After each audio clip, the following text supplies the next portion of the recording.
Welcome to MPA Professional Development Series Session 2, Rehearsing Online. My name is Joe Osselson. I'm the second vice president of MPA and chair of the Professional Development Committee, and I will be your host tonight. In light of the recent pause on in-person activities, we decided it would be beneficial for our member groups to focus this session specifically on strategies for rehearsing online. We have three presenters tonight, Jared Olson, director of the Eden Prairie High School Drumline, Joe Yeager, director of River Valley Percussion Theater, middle school band director at ISD 728, and battery instructor at Rosemont High School, and Jack Donovan, drumline instructor at River Falls High School, and adjunct professor of music at Winona State University. Each of these guys has spent some time working with students online and has offered to share their experiences with the MPA community. A quick reminder to everyone to please mute yourselves throughout the event and either unmute or use the chat if you have a question. We will have time for questions at the end of the session, so please hold on to your questions until then. With that, I will hand it off to Jared. All right, thanks, Joe. I certainly don't have as many titles as the other two presenters, but I'll do my best to hold up my own end. For those of you who don't know me, I'm Jared Olson. I'm the director of Eden Prairie High School Drumline. Worked there in the fall as well, which is where I get all of this experience from. I'll start off by just talking through kind of what we did in this fall season. We didn't meet in person basically at all.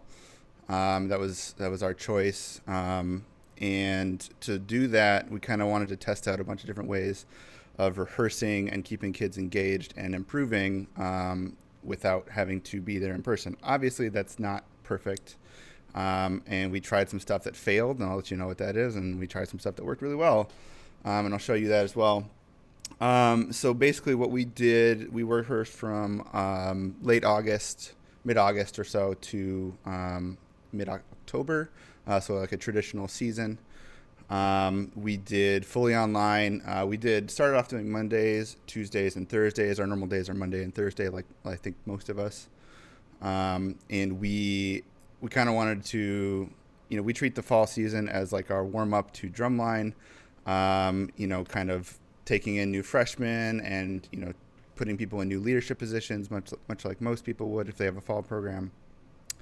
So we wanted to, our goals were to keep kids safe, keep the staff safe, number one, and number two, try to get 90% of the work done that we would get in person.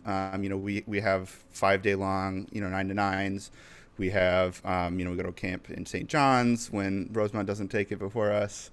We have all of those in-person opportunities for long periods of time where you can get technique and that kind of stuff figured out. So we had to try to supplement that. So this is a rehearsal schedule that we put together. This is from 9/17. We sent this to our Slack, which we use with our students. And basically, this is what we broke it down. We normally do 6 to 9. We chose to do 7 to 9 just because there's only so much we had planned. Sometimes we ran long, and sometimes we ran short. And these things, I think it works best to schedule out what you're going to do, including tempos, because when you're running the software that we're running, which I'll explain in a bit, it can get kind of hairy when you're trying to instruct kids on one screen and run the software on the other screen and communicate with staff on your third screen. It can get a little hairy, and you want to have everything figured out beforehand that you can do. So it definitely takes a lot more upfront work. In a normal season, we'd just kind of do the schedule, and we'd talk as like captain head staff of what our goals are for that rehearsal or the next month or whatever. But this, you kind of have to do it all. So we have a few of our exercises here at the top where we play through. We have breakout rooms, which is a Zoom functionality. I pay for Zoom just out of my own pocket, and it gives us, I get one free admin. So me and Zach Fitzgibbon, the battery coordinator, we each have one official login for Zoom that's paid, so we don't have the 40-minute time limit. And we spend and he can run his session, which is completely separate from the front ensemble session, which is my specialty. And we kind of do it in two different meetings. Everyone has the links; they're all in Slack, so you can pop in between them if I need to. But we use the breakout room functionality in Zoom. Most video conferencing software is going to have this. I'm not familiar with Google Meet or Skype or whatever anyone else uses. So we use Zoom. We use the breakout rooms. This is actually a really positive thing, because it was really hard to play, complex music, show music type stuff online. So we did a lot of video assignments. We had a video assignment each week. And once the kids kind of got in the swing of things, we got more of them completed. I can't say we have 100% completion rate, but we certainly got more buy-in once the kids see their partners do, or their partners in these breakout rooms, and their colleagues do it as well. So we post them all in as private YouTube videos, so each student can do it. And then for about half an hour in this rehearsal, what we do, we'd send them into breakout rooms with staff if we can. We try to rotate the staff around if we could. And then each student will watch the other one's video assignment, whatever it was that week. This week it was alternating number one of our exercises. And they will critique each other. And actually, I think this is something we thought kind of was like a time filler at the beginning of the season. We kind of put it in there to all right, let's change it up and not do the same thing for 2 hours. Here, let's try this. And it actually ended up being one of our more positive things that we ended up doing. The kids really liked it because they got to kind of chat in small groups, because it can be kind of intimidating when the whole staff is sitting there staring at your little box. They got to be more social. You can kind of kind of tip the scale a little bit and put friends with friends so that they do that, or you can split kids up who talk too much, whatever you see fit. Definitely had to do both of those. But they get to really, it's like taking a kid out of the group and sitting them in front of someone's vibraphone and having them watch them play a rep.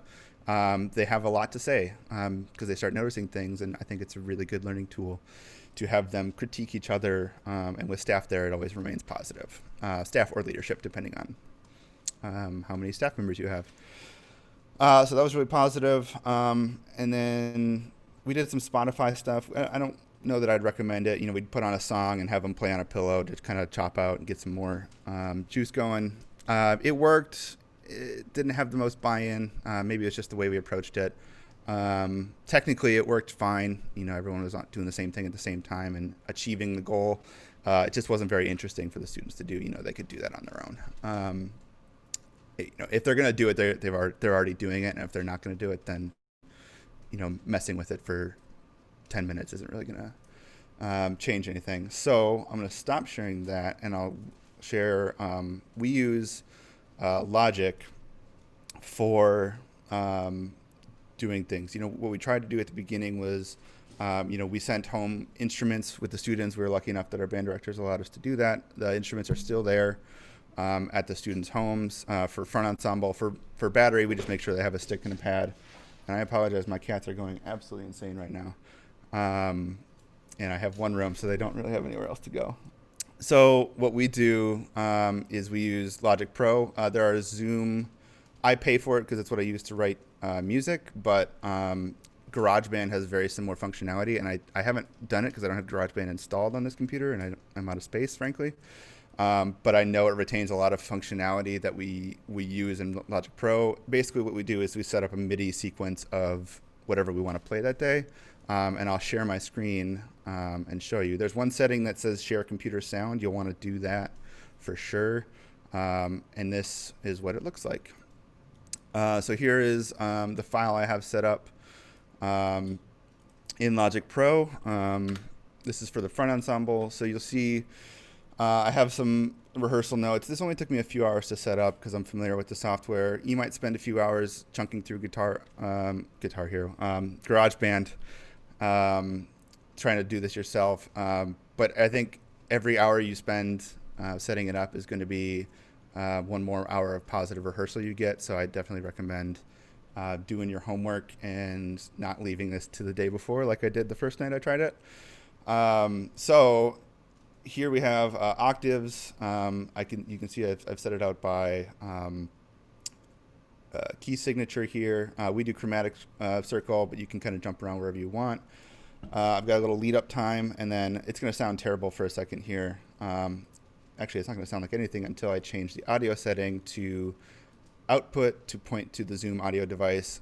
You can Google how to do this. It is something that a lot of people have done. Just like Google share Zoom audio, and it'll help you find and install that little plugin. I think it's platform specific, so either Mac OS or Windows, whatever you're working on, or Linux if you're Andrew Woods. So it's set to output to the Zoom audio device. Applied, it's loaded. It's going to sound terrible because of where my sound samples are, so I apologize. I'm going to let it play for a second here. It's awful. It needs to load every note, and then it should shut up. There we go. Cool. So I have a tempo thing up here at the top that I added to my little play bar there, and you can kind of drag it down. So if we want to start at 84 beats a minute with 8 counts of click in, there we are. So I've got the whole range set up here: Maroons, Vibes, Dial Bells. You could add a drum set line if you wanted. I did for one of our other exercises. We don't usually have a drum set, so I didn't bother. But this allows the students to hear a clear metronomic sound, no matter how good their internet is, usually. A clear metronomic sound and as close of an approximation to what they would hear in real life in the group as we could, which is why I have all the different voices. I'm not sure what kind of, I think GarageBand comes with the same stock sounds that Logic does. These I pulled from somewhere else, but they have marimba vibe drum set sounds. Even if you had to do this all with piano sounds, if your DAW digital audio workstation doesn't have marimba or vibe sounds, you could do it with that. Same thing with marching snare. You might not have marching snare sounds if you don't have virtual drumline or another sound library, but honestly, any metronomic sound, a concert snare drum, a wood block playing an accent pattern is going to be better than trying to do it live. Because what we found is, Mac, one of our front ensemble coordinator, we sent home a school marimba with him so that he could run rehearsals to begin with. And what we found is, depending on how good his internet felt like performing that night, the metronome would kind of shift back and forth. He would put a metronome on and play the exercise with the kids. And it would kind of shift around, and it was really hard it just didn't work, frankly. In fact, we gave up trying to do that. We just had a kid with great internet lead it until we figured this out. There's, for technical reasons, there's a lot of reasons it doesn't work. I don't know why this is so much better, but it works great, I think, because it is that optimized sound one. There is also a Zoom setting for original sound that I've had a lot of good luck with. That retains the sound coming from your microphone no matter what happens. I think there's some algorithms in Zoom that will kind of move audio around as you're talking, and as far as human speech goes, it remains intelligible, and it's a great setting for that. But if you're trying to play music, that original sound functionality is something you definitely want to check yes on. So I have set up, I go through all the exercises. This is just a lot of copy paste from C to C. And then we have a green exercise. It's all the same stuff. We also play this with dynamics. So if I go all the way to the end, where's the dynamic ones? I think they're here. So if you look at this, I have it set up with note velocity down here at the bottom to kind of do the dynamics that you're supposed to. You can kind of see it following, here's a crescendo up to mezzo forte and then up to forte. It doesn't sound great, but it does.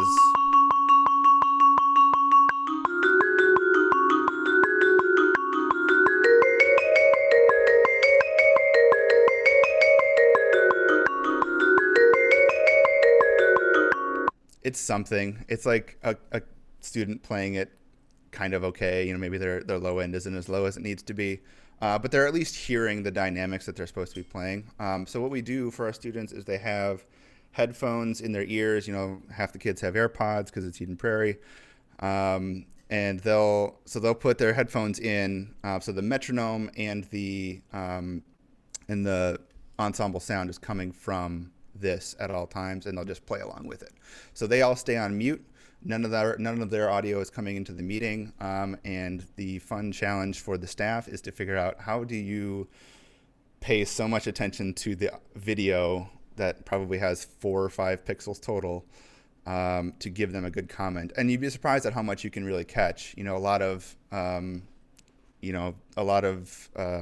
what you hear is what you see. It's a classic comment. Show me the dynamics, and you make them sound better.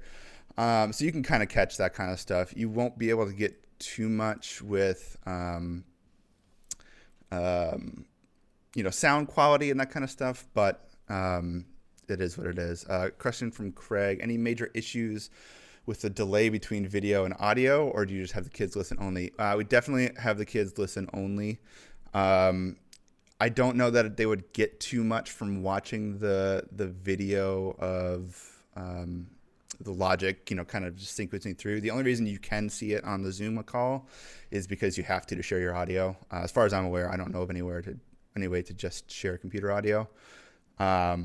But really, they don't have time while they're playing to look at their screen. And the other nice thing for instructors is this allows every instructor, including me. Oh, great! Audio only is possible on Zoom.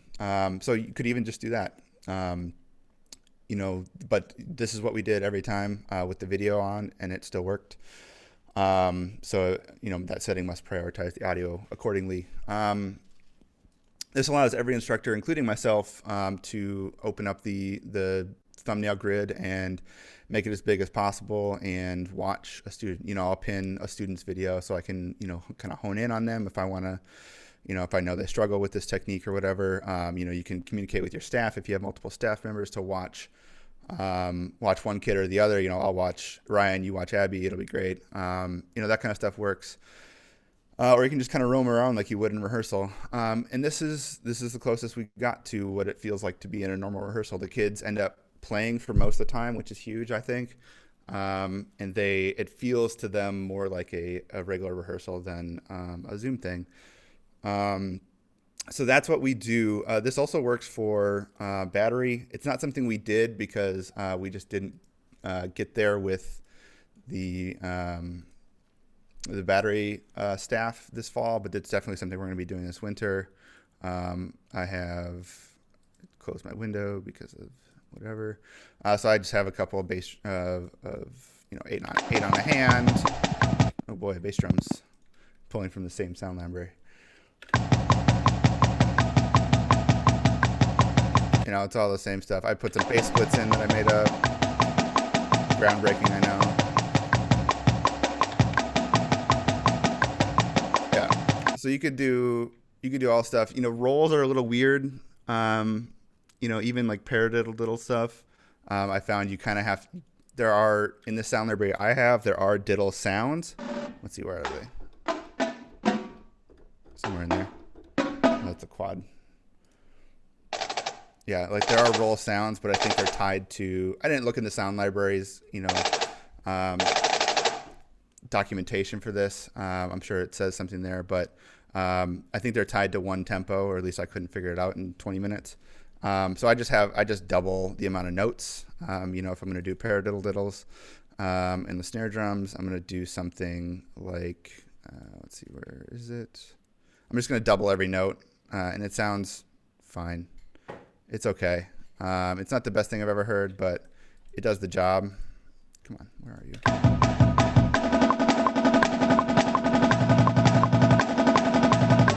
you? Whatever strategies you would do to prepare a MIDI file for like a marching band show, basically it's the same thing. I mean, this is literally the software I use to make those MIDIs. That's kind of it for what tools we did. are obviously working with the same pause that everyone is. So we won't be meeting in person until further notice. But we're going to start in December. We're starting next week, and we're going to do that kind of stuff. We're writing a show, and we're going to try to put it together via Zoom. So, if you are lucky enough to have a show writer who can give you a file in GarageBand or Logic or, whatever other audio workstation you use, then we're going to utilize that. Otherwise, it's just going to be that painstaking process of getting something in there that they can rehearse on, that's going to be at the right tempo. If you don't have Logic, I don't blame you. It's $200. If you can get your school to buy it for you, great. It's a great piece of software.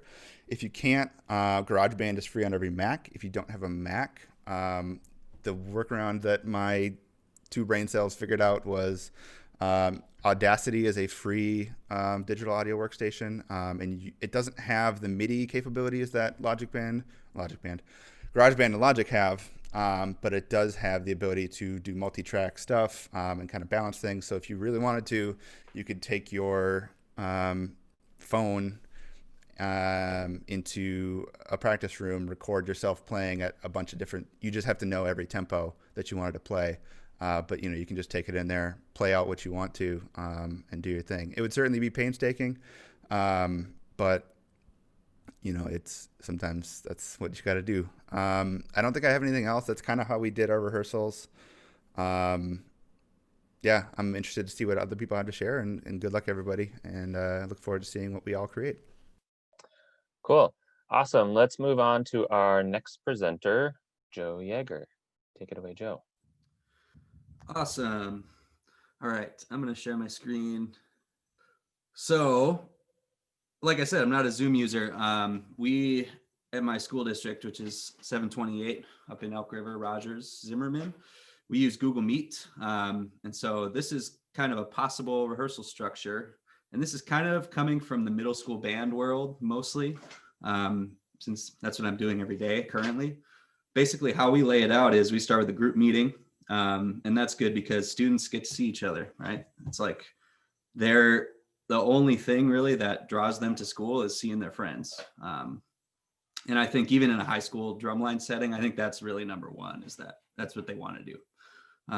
So what we use that group meeting for is like building community, right? I think that's super important just because, your students, when you're doing something online, they're going to be playing by themselves in front of people a lot. And I think the more that they can just be comfortable with each other is good, right? So we do activities that'll just like get them out of their comfort zone, like honestly, we do like random question time or would you rather questions. And there are websites out there that have like 100 would you rather questions for each grade level. It's crazy. And so like we use those all the time. And then obviously we just lay out like, what are we going to do? What's our goal for the day? After that, we'll go into usually currently right now we're doing like sectionals, which are working pretty well. They'll come in for just like 20 to 30 minute time slots, depending on how long our day is. And then everyone else is kind of, doing a task that they can do individually, whether that's turning something in or doing a recording assignment or something like that. You can also use breakout rooms. We did that a little bit. When I was working with Rosemount in the fall, we did some battery sectionals and we would do breakout rooms with that. I would be careful, just, make sure there's a staff member in there because, those can get a little crazy, obviously, with students. Obviously, it's easier to make progress in a small group, and that's the case in person too. I think just the more you can focus on one person to a small group is going to be beneficial, like over the internet, Students can also play for you more often when there's a smaller group. So that's good. And then we'll finish with a group meeting at the end where we have time for questions or anything like that. Just some group rehearsal strategies that I thought of, where the main one was just hosting a practice session. And I did this at Rosemount and it worked pretty well. We just had like a snare sectional going on and I was like, gosh, this was like the first time I did a Zoom lesson. I was like, what are we going to talk about? And so basically I just practiced something, right? You can practice a skill or an exercise. You just turn your metronome on and you put your pad on your legs and you play. And then the kids get to watch you and just play along with what you would be doing. And I think that's good too, because, not a lot of middle school or high school kids are really like practice pros, right? They can like practicing, and they can learn different strategies of how they can be effective in their practice time based off what you're doing. And then I would stop for questions or just to hear individual players here and there. And that really did work out pretty well. So then obviously you can have students play individually during group time, have others give them feedback. That tends to work pretty well. And I actually like Jared's idea about having partners going out to breakout rooms. I never thought of that, so I'll probably have to do that. Call and response. I put this on here just because I did it the other day and I thought it was hilarious with beginning band where, they have their mics on and you play one note and they play it back to you and it sounds terrible. So, and they all do it together. But that's a fun one to do. And then individual tasks to be turned in. A lot of what I do in the middle school, like our middle school band day, it will just be, like I said, we'll have that group meeting. And then when we go into our sectional or lesson time, they have the rest of that 45 minutes or whatever it is to do their task for that day. A lot of the times it's like a recording assignment. It's like record, your E flat concert scale, whatever. Or I'll have snare drummers go on to like vicfirth.com and do like the rudiment buildups, whatever, where you build the tempo up. You can select whatever rudiment and I'll assign them one and they have to just record the gold level or whatever it is. So that's something I think I'll apply to the drumline world too, is just, today is drop a video in this Google Drive folder of, whatever exercise that we need to be working on. And then I'll go and give feedback at the end of the hour to the assignments that were turned in. Some individual strategies. Honestly, I think teaching individual lessons is pretty similar to in-person, other than the fact that, you're not in person, obviously. And I think it's important to try to keep those as similar as you can, just so that the kids are feeling like they're getting something really positive out of it. And they're not missing much by being online. I do a lot of call and response with the younger kids, especially because they don't read well yet. So if it's like, hey, play this whole line out of your method book, they can't really do it, when they're in 6th grade. So a lot of it is just like, I'll play this first measure, you just play it back to me. Okay. And we'll go through and, work through our music that way. And I think that's good too for, drumline kids, just because they're working on their listening skills as well. And, matching sound from an instructor or somebody who's a better player than they are. Right. Kind of like I said before, just talking about how to practice is good. Using it as a time, using right now as a time just to like get your students to be better at practicing and working on ways they can be effective. And, because like I said before, they don't always know how to practice the right ways. When you say, practice your whatever exercise, practice 8 on a hand, they're just going to play it and be like, all right, well, I played it. Like, what do I need to get better at? And helping them just understand those things for themselves, I think is going to be good, especially when, we're stuck at home. And yeah, I mean, I'm talking about the benefits. There are lots of benefits, and, we don't necessarily always get to meet with our drumline kids individually. That's something up at, River Valley Percussion Theater I've wanted to do forever. And it's like, we just never have the time or the instructor, the manpower to get it done. And so I think now, we've kind of decided like that, these private lessons are going to be like kind of where our program's going to go. And that's going to be helpful for our program. It's probably going to be best for us, at least for this first month or two, that we're just kind of waiting, and just build up our individual strengths, just build up our students that way. Lastly, just some random tips, right? Get a decent microphone if you can. I know it's hard, like, because they're expensive, really. But like I just swiped like a keyboard microphone from River Valley that we like obviously aren't using right now, and I'm just like have that sitting on my desk. And that's because when you have 2 sounds going at the same time, it tends to not really work like your computer microphone won't pick it up as well. Like if you have a practice pad and a metronome, it's going to start to cut out. Or like I use like the piano all the time next to me, and if I have a metronome and a piano, it doesn't work. That's not to say you can't get it done. It's not like an all the time thing that your microphone is cutting out, but students have picked up on it. Metronome is big, right? Everyone should have their own metronome. And I think now, like when you tell kids, oh yeah, practice with a metronome, they're like, okay, whatever, you know. And then now when you're like, okay, play this with a metronome, they don't actually have one like on their phone at all.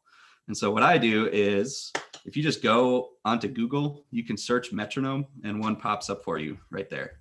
And so like I have that linked like on my Schoology page at school, and like every kid could just click on it and I make them like set the tempo and just play with that. Make it easy for students to see your hands. This is obviously if you're playing drums. What I do is I just like, you know, I tilt my screen down and then I play right there. And that just helps if, you know, if your sound cuts out, they can at least see what you're doing. If you're in the drumline world, have students stand and use, so then you can see their full upper body in the shot, right? Just have them stand back a little bit, right? And we did this at Rosemount, and it actually like, it makes it look like you're watching a drum line. You can play and just kind of watch each student and just watch their stick heights and their stick motion and everything like that. Stay organized, right? This is another tip. Google Drive folders for music. I say this just because, you know, we all have drumline Facebook groups or something like that, right? And we'll post this one exercise for them to play. And then 2 days later, we post another exercise. And then someone else posts something else and it just gets buried.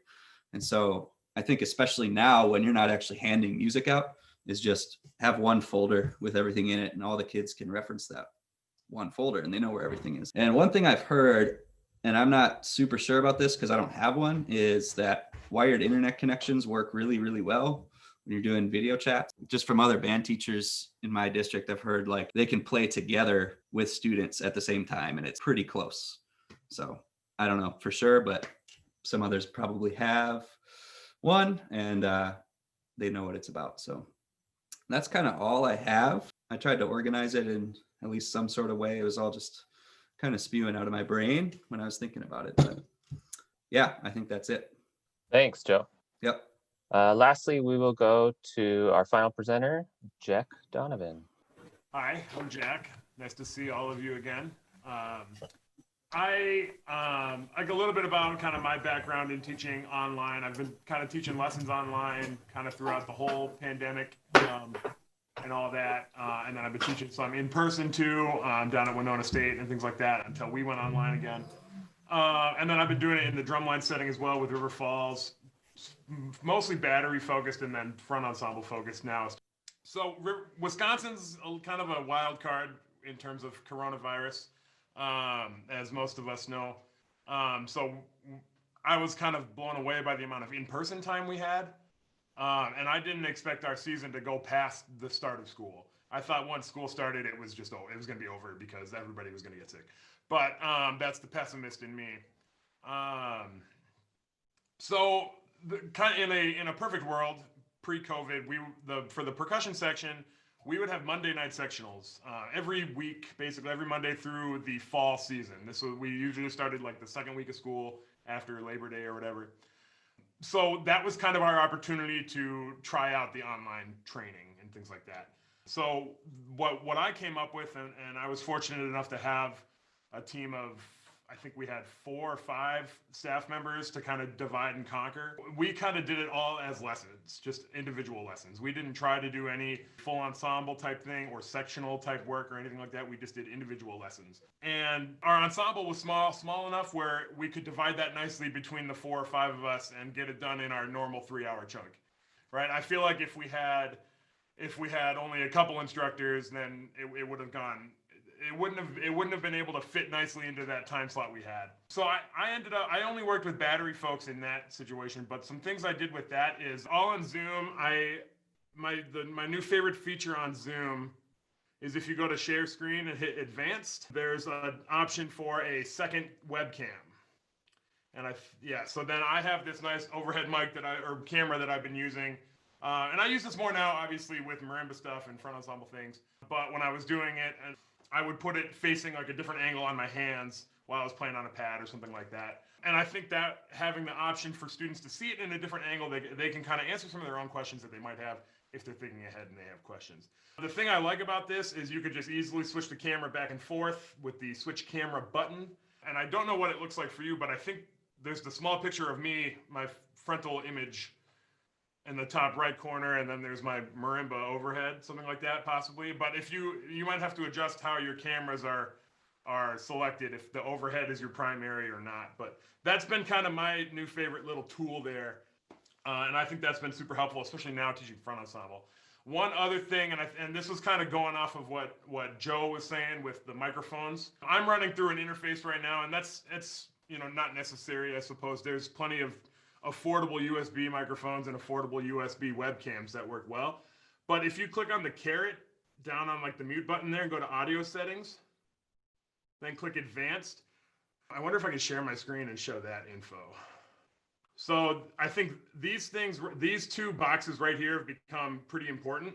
Suppress persistent background noise, I disabled it. And suppress intermittent background noise, I disabled that. Now that sounds pretty risky. You're like, Jack, that sounds very dangerous, right? I think I sound fine. Do I sound all right? And basically what that does is when you're playing, it's not going to try and like compress the sound or cut out. It doesn't know you're playing an instrument, right? Like Joe was saying, it's good at picking up the human voice, but not, or maybe Jared was saying that, but it's not good at picking up your instrument. So by taking those off, that's going to allow the sound to come through a little more friendly, right? Without being affected by the computer trying to help you.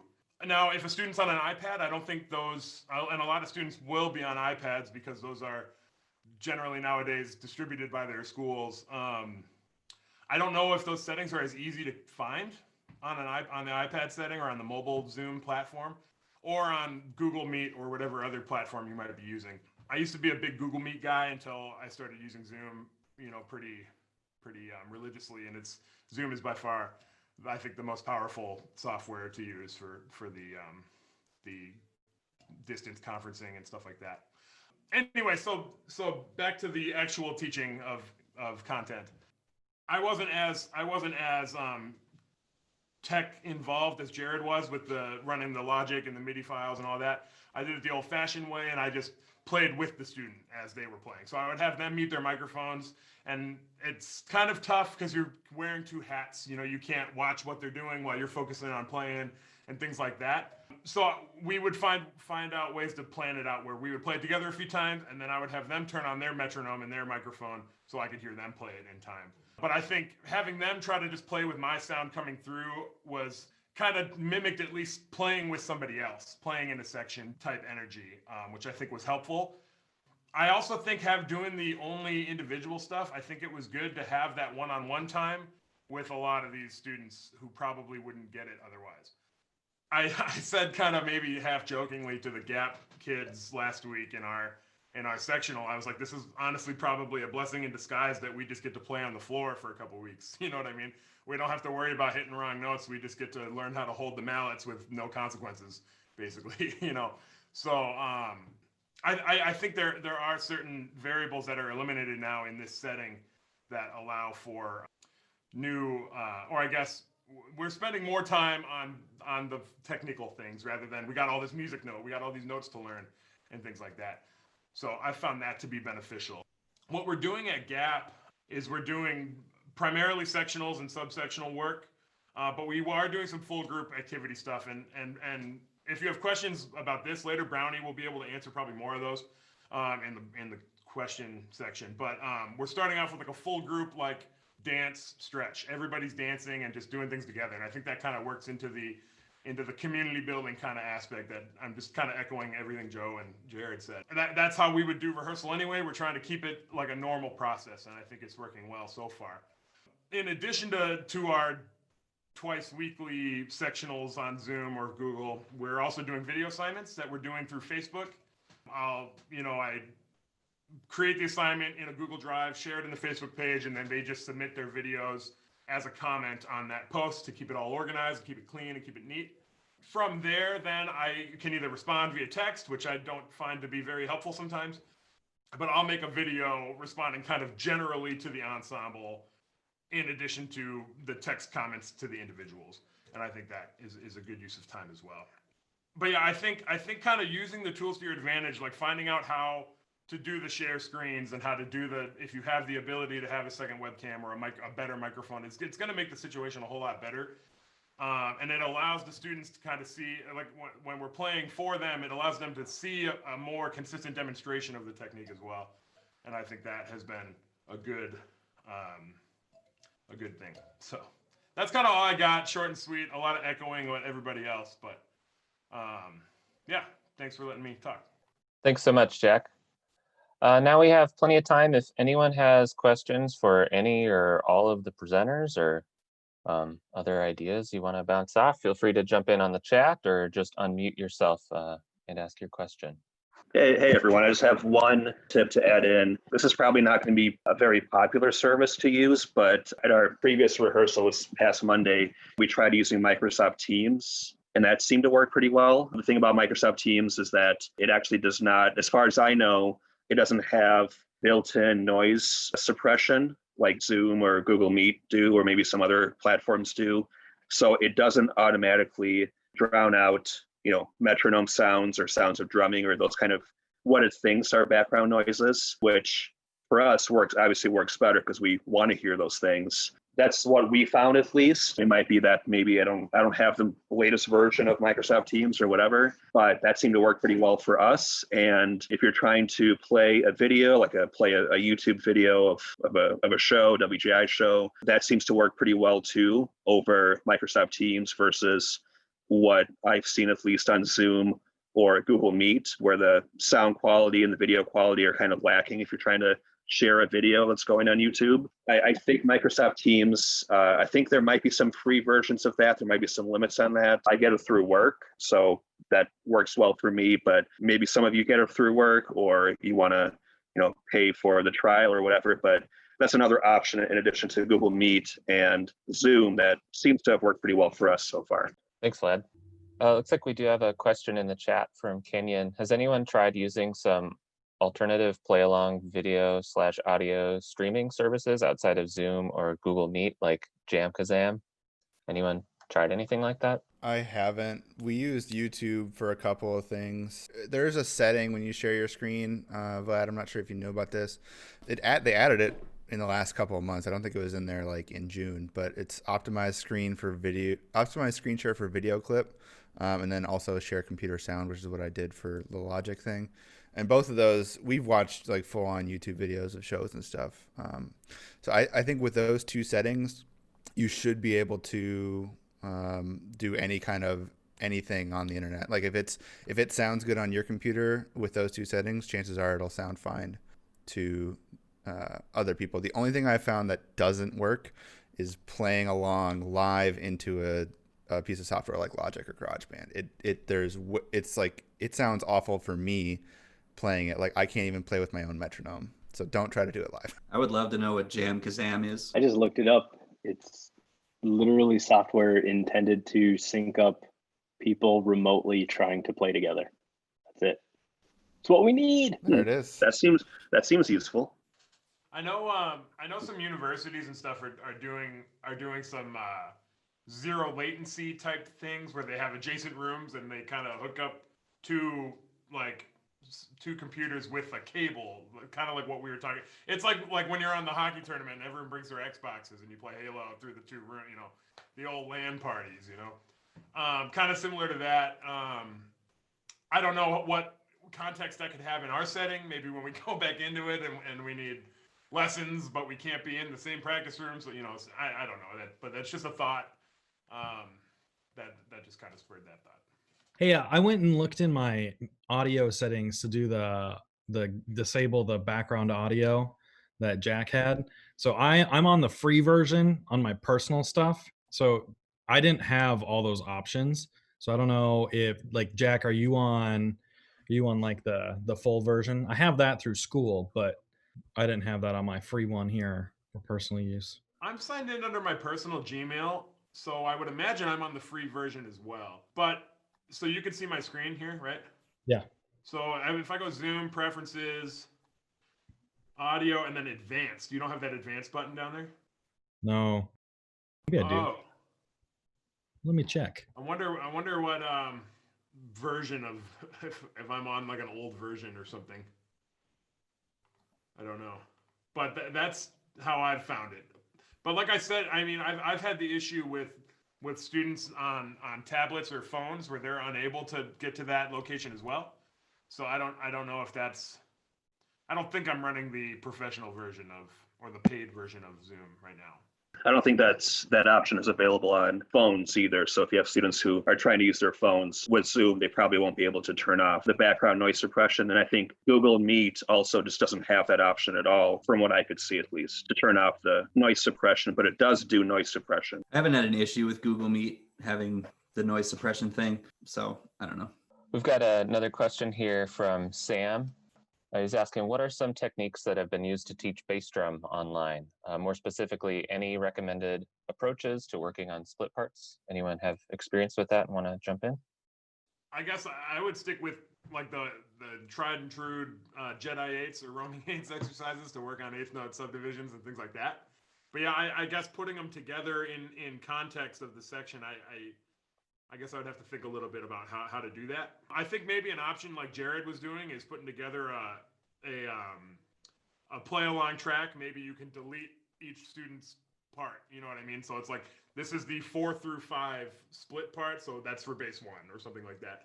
That sounds kind of labor intensive, but we do it because we love the students, right? No, that's a great idea, Jack. I hadn't thought of that, and I'm going to try that out and see if it works. Because a play along track, I don't march bass drum. I've never marched bass drum, but from talking to bass drummers, a lot of things is like, oh, do it based on sound, right? Or at least that's what they taught you guys at Madison, because I remember you guys telling me about that. Hear the part, boom, boom, boom, boom, boom, right? You got to hear the context of your part in there. So that I'm definitely going to try and see how it works.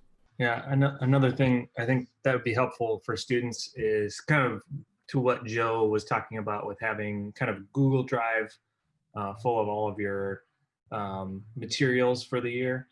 If you can have them play to an audio file that they can access from their own computer and that you're not trying to stream to them via the video chat, that's probably going to set them up a lot better to practice at home.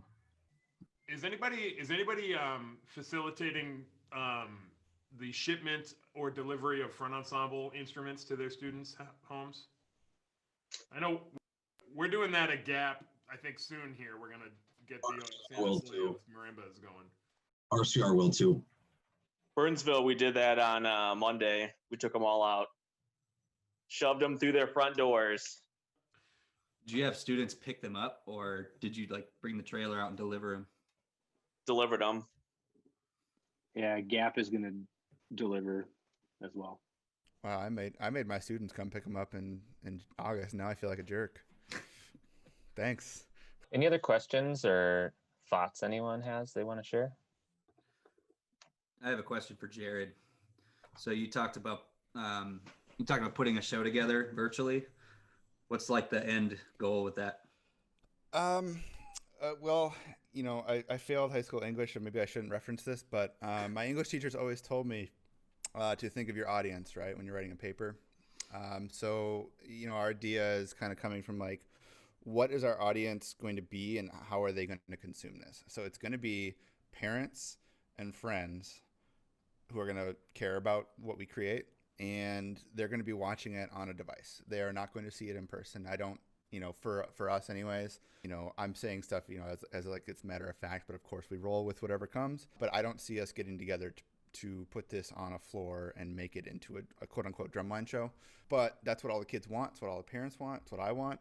It's what I am here to do, is teach drumline shows. So we're going to try to make it feel like a drumline show to create, but it will create a product that will be made to be seen on a screen. So we're going to try to do something videography wise. I just bought like a cool lens from a company called Moment for my phone. Makes it look super cool and cinematic. So we're going to try to,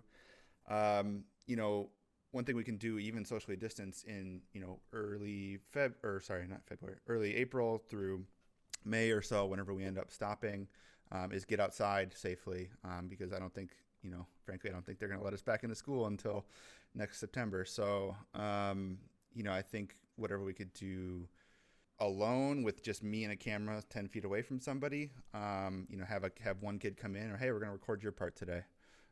Get a couple good reps, shoot them in a cool place, and edit it together into a cohesive thing. That opens up a lot of possibilities. Like if you have a snare drummer who used to be a really great bass two, and you want to do some crazy split thing, they can jump on a bass for 10 seconds and, you shoot them doing the split of a whatever. And then, you can kind of, you can use everything. We have cymbal players who aren't percussionists. Those are our sole non-percussion people. So we have horn players from the marching band come in and do that.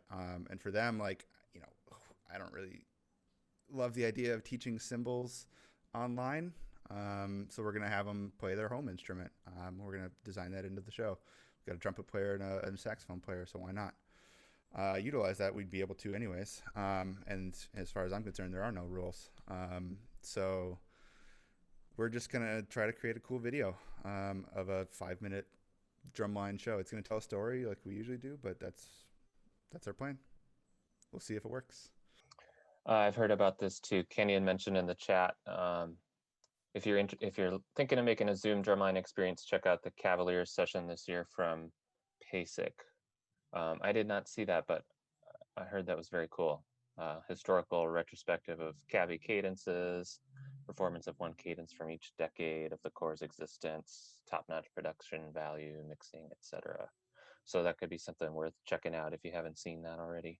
Yeah, that's a fantastic production, and just kind of being friends with Mike McIntosh on Facebook, it involved a lot of people and a lot of, I think it was 400 plus hours of editing and putting together. So it's an amazing production, but if you're looking to produce anything on that level, just know that you're going to need a huge team and a lot of time to put something together like that. But it is certainly a goal to reach for with what we're doing, for sure. All right, well, if we don't have any other questions, I think we'll leave it there. Before we close, a couple reminders. This year, we're starting an instructor mentorship program. We've just kind of given some more time for folks to kind of get settled into what they're doing with their groups this year. So if you are still interested in being a mentor or mentee, please fill out that interest form by next Friday, the 11th. There'll be another link in the MPA reminder email that'll go out next week. If you're interested in getting those emails and updates, send an email to Paul Connell, MPA Secretary at mnperksecretary@gmail.com. And if you haven't yet, I'd also encourage everyone to join and utilize the MPA Instructors Forum Facebook group, which is another place you can go for updates, as well as engage in further discussion with other MPA instructors. Thank you so much, Jared, Joe, and Jack, for offering your time and expertise for the benefit of the whole community. And thank you everyone for joining us tonight. Good luck to everyone as you begin your 2021 season.